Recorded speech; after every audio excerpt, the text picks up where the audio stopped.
Hey guys, welcome back. Today I want to show you how quickly you can test the battery in your lawn tractor without spending a fortune on a tester.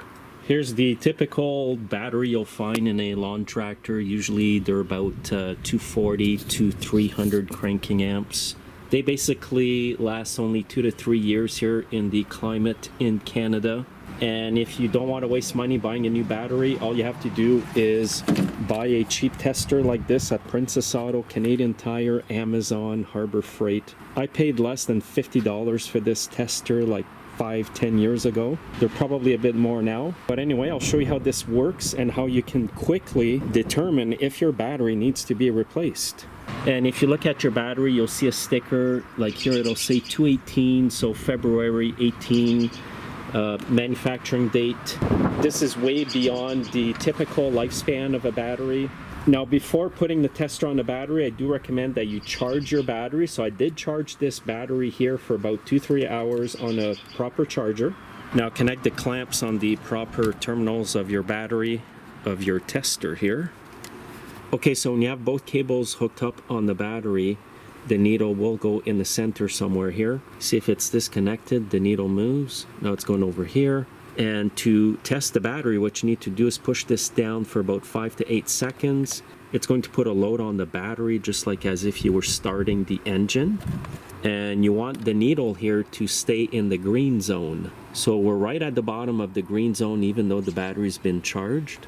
So it's got about less than 200 cranking amps of power here.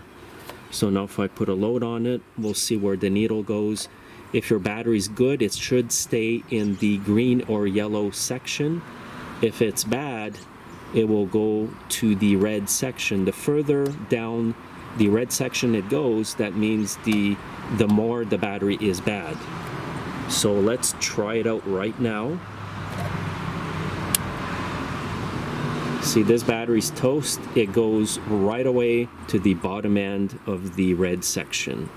This battery needs to be replaced. And this was actually the battery that I replaced in my last video where I showed you guys how to replace the solenoid on a lawn tractor. Now if I hook it up to a new battery that's been charged up, the needle is sitting way higher in the green section. And if I press the test button, the needle should not go out of the green area.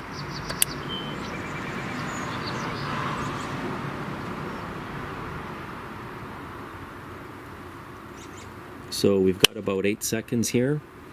This battery is good. This is not a complicated tester. It's not expensive, as I mentioned. And it's not high-tech. You don't need high-tech stuff to test a lawn tractor battery. It's not rocket science, guys. So if you do any kind of small engine repair, I do recommend that you pick up one of these cheaper battery testers, guys. This will save you a lot of headaches and diagnostic time.